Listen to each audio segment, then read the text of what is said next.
This podcast was recorded on Awabakal and Yugambeh country.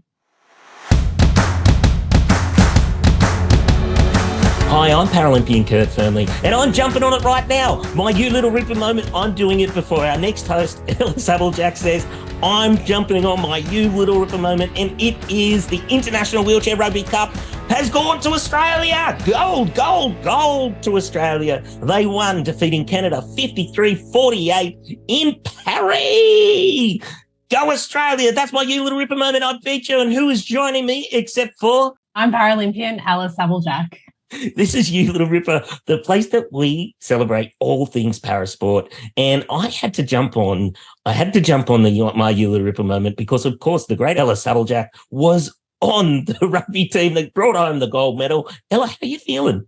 Yeah, so good. You know, we went into the tournament not expecting anything and we've come out winning. And to beat Canada in the final, when we went down to them in our first pool game by 1 point, so satisfying. You know, Paris is going to be incredible. We just got a little snippet of what the Paralympics is going to be like next year. And I hope we don't get France in our pool because they bring the energy and it's going to be an incredible games. I cannot wait for Paris. What made it so special? Everybody got around it. Everybody knew that the wheelchair rugby was here. They saw us in the streets and they were like, "You're playing the wheelchair rugby cup, aren't you?" We're like, "Yep." They're like, "We're going to come and watch." So everybody was talking about it. People on the street, there were signs everywhere, and it just made it feel like we were at the Paralympic Games already. That is so good to hear and so bloody exciting. Less than a year to go, and also being able to be there with the Steelers to get the feel of winning in that atmosphere. I'm so excited for you. I'm so happy for you. But seeing as that was my You Little Ripper moment that I jumped into, we might have to pass over to you. What's your You Little Ripper moment? Yeah, so my You Little Ripper moment was the Poweroo, so our power chair football team.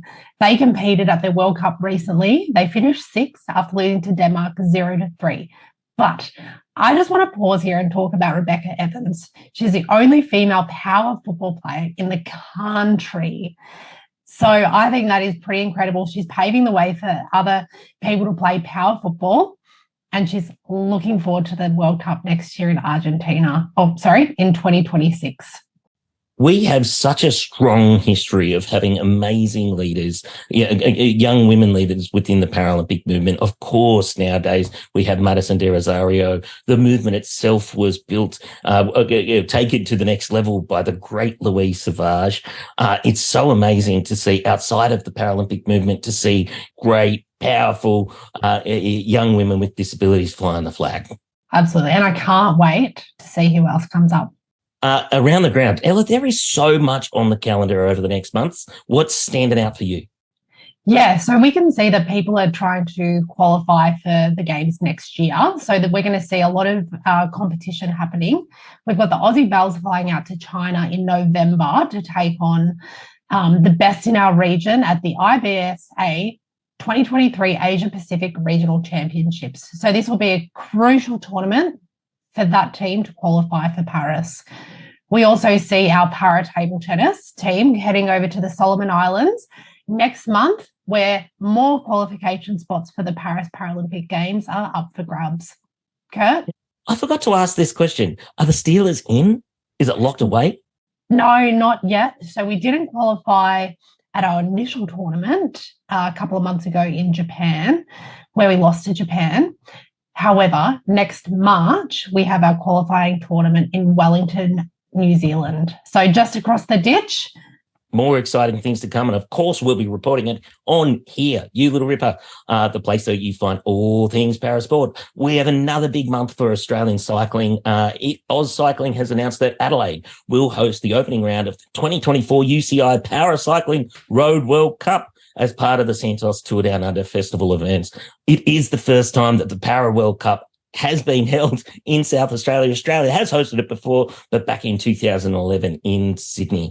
Talking about leaders of our movement, we have some incredible leaders, not just developing or in the team now, but people who have contributed to the sport for the last 2, 3, 4, 5, 6 decades. One contributor to the sport who is just growing in their influence and leadership of the team is Dr. Bridie Kean. We get to speak to her because she has been named as Deputy Chef de Mission.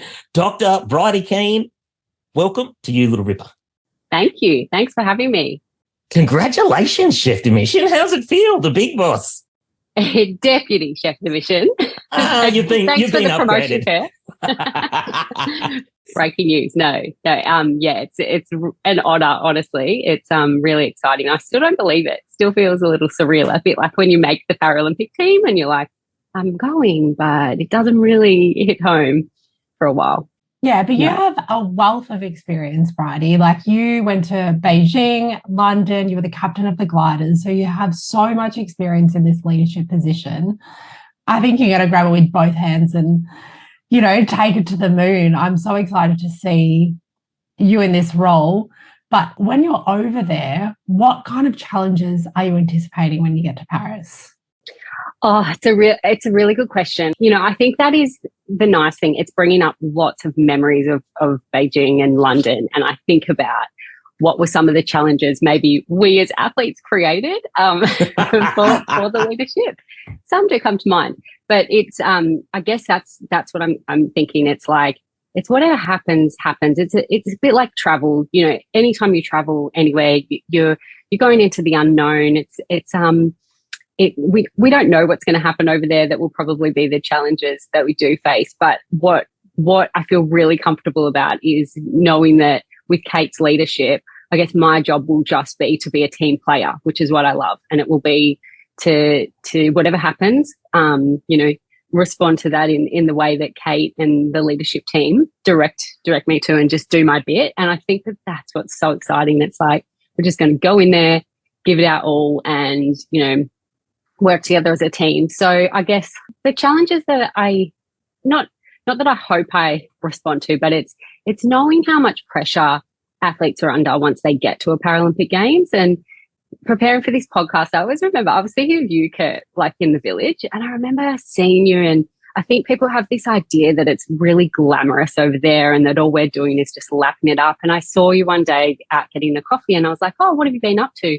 And you're like, oh, I'm resting. I've been watching movies and trying to just stay as still as possible, because you were preparing for your race. And so the energy that we see, you know, Kurt Fearnley in the marathon, it's because you've been in the village actually trying to stay as zen and calm as possible. So the challenges that I want to respond to are just by being able to make sure that the athletes get what they need, because athletes need different things in the village environment. And I want to make sure that we respect and can do what we can to ensure that athletes have what they want. But I just have this image of you sort of chilling out, watching movies, and I don't think a lot of people would know that that's actually how you prepare to win a medal.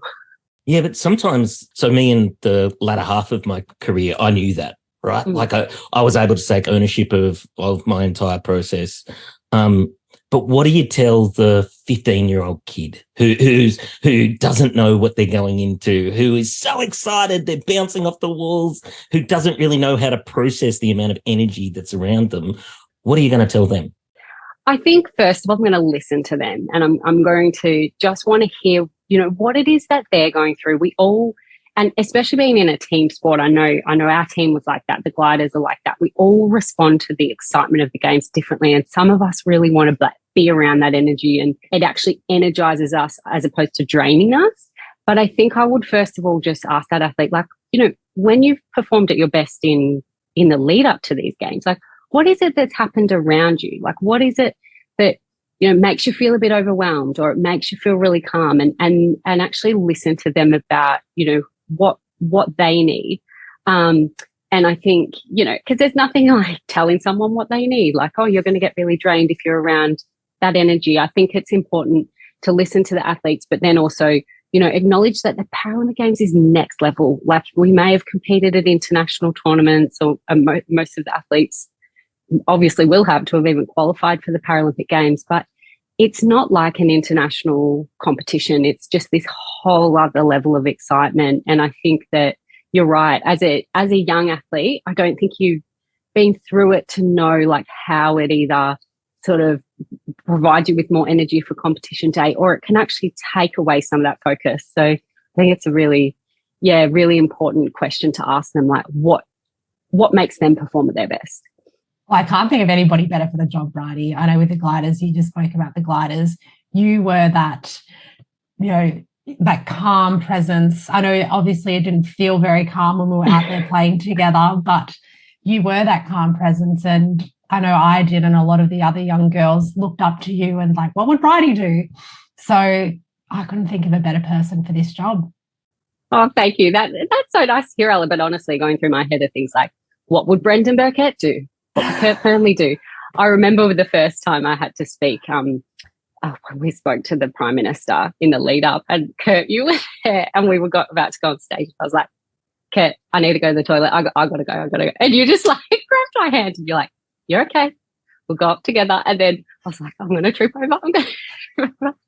So I think that's what's amazing about this Paralympic movement is we have so many leaders, and we all like we're actually there for each other, and getting to go through it with such incredible people like Ella, watching your leadership. We're just sort of paving the way for the next generation and acknowledging that there's been this incredible generation of generations before me that have enabled me to take the opportunities that have come up is really important. That brings me to the next question. Kate McLaughlin, our chef de mission, she spoke about how 22 former Paralympians applied for this job. Like, we have this depth of experience and variation of leadership that are in the Paralympic movement at the moment. How does it feel to be at the pointy end of that?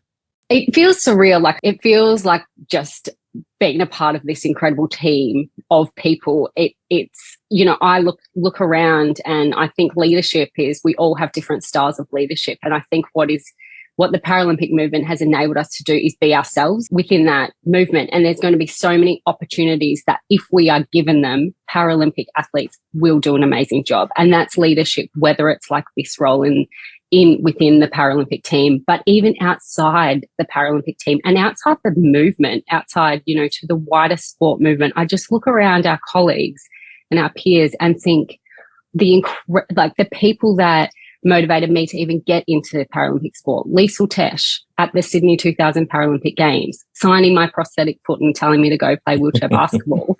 And then she became my teammate. She's my friend. We in Rio in the 2016 Paralympic Games, and I was there as a spectator watching Chris Bond.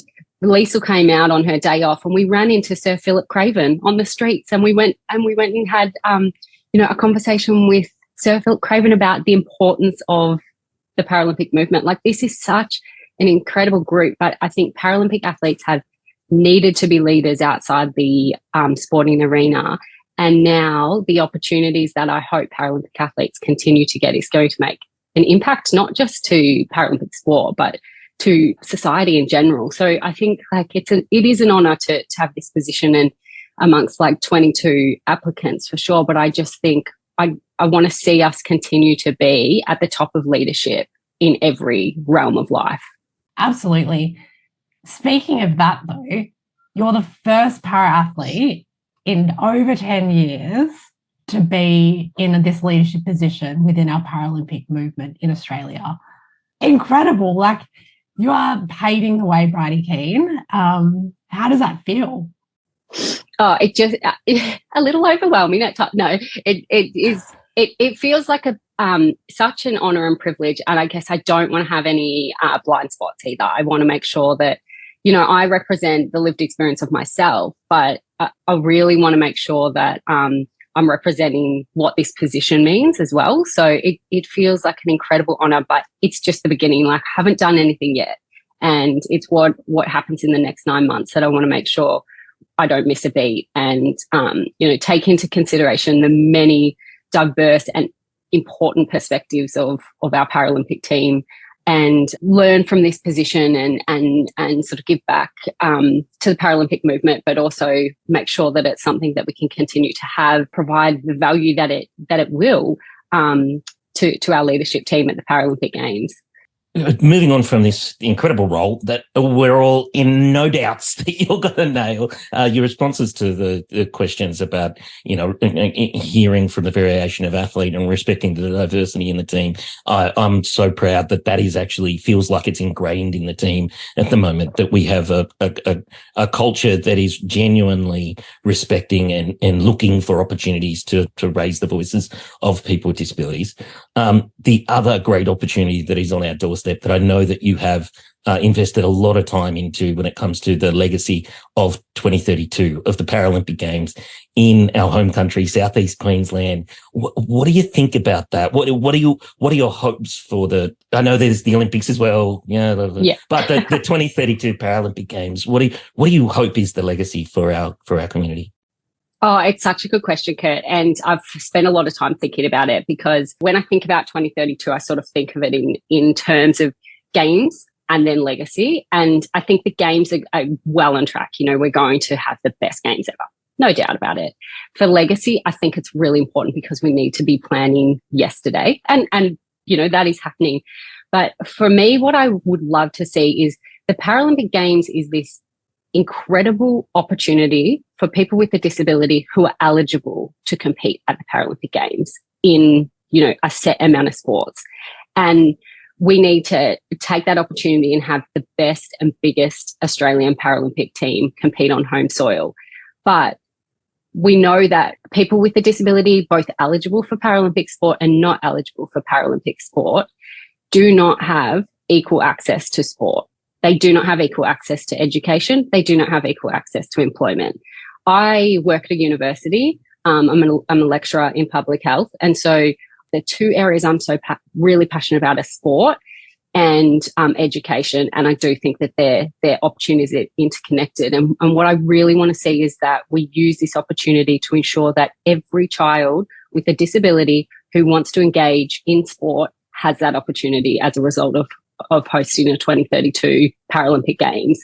And it's a massive mission, because we know there are lots of different barriers to accessing sport for people with a disability. But now's our time to actually really understand, to listen to people's experiences and to come up with solutions, which there are lots of different options, to make sure that there's no child in 2032 who wanted to compete in competitive sport at a social or competitive level and just didn't have an option. So that's, I think, for me, a really important part of 2032, that it elevates that opportunity for every child with a disability who wants to engage in sport. Unreal. And I know, Ella, you're doing some work in that space. So you just make me want to do my job even better, Bridie. Like, the way you speak about it, it motivates me, and I hope it motivates everybody else that's listening to be that person, to provide somebody with an opportunity, to pave the way. It's just, I'm going to go do my job even better. It's so important, isn't it? Because it's like we all got that opportunity eventually. It's not that it necessarily was the same as our able-bodied peers. But I think, everyone deserves this. Everyone deserves just meaningful competition. We don't need to provide pathways to the elite for everyone. That is not what this is about. But we all deserve to just be able to go and play sport. Like the way that you feel after you've played social sport. Like, I played social netball, like barely run, but I like that competition. That is something that I think that, every Australian child deserves. And the fact that we're not there yet, I think that we need to use these games to get there. And through like your education program, it's like, first we need to work with schools, we need to work with clubs, we just need to understand what we can do so that if you want to play sport in this country, you play sport. It's that real connection that you get with your neighbour, with your peer, with your community that is just so centralised when we come together for sport. And when a kid feels like a kid with a disability finds their sport, they get that opportunity to feel perfect at that thing. And that's where it changes. Like, that's where it just changes everything for them, right? Rather than being othered and feeling like that is the point in life where they feel less than, it gives them this real sense of, wait, no, I'm good, you know? Yeah. You're good and you belong here. Yeah. Yeah. Well, Dr. Bridie Kean, thank you. You're amazing. Congratulations on the role. I'm sure that you're going to nail it. You're continuing to fly the Paralympic flag, and thanks for joining us at You Little Ripper. Thank you so much for having me. We'll see you guys soon. Ella Sabljak, how amazing is Bridie Kean? And can you tell us a little bit about the education program that Bridie mentioned that you're working on at the moment? So our education program, we take Paralympians and para-athletes out into schools, and our Paralympians share stories. So they all share stories of their journey into Paralympic sport, hopefully trying to break down those barriers in creating empathy, understanding and awareness of our Paralympic movement. We also provide students with an opportunity to experience parasport. So we take goalball out, kids are blindfolded, and we experience what it's like for just a short amount of time to play parasport. So it opens up a whole new level of conversation about what it could be like living with a disability. Awesome. That's one of the beautiful things about Paralympic sport, is that we get to invite people into this space and get a real understanding about who we are, about the opportunities when you are within it. And I love the education program. So congratulations and keep doing what you're doing, Ella. Thank you. Thank you, listeners, for listening to our podcast. We love parasport and we want to share how amazing it is with the rest of the world, but we need your help to do that. We need you all to tell your friends about what we're doing, and then we need you to leave us a review.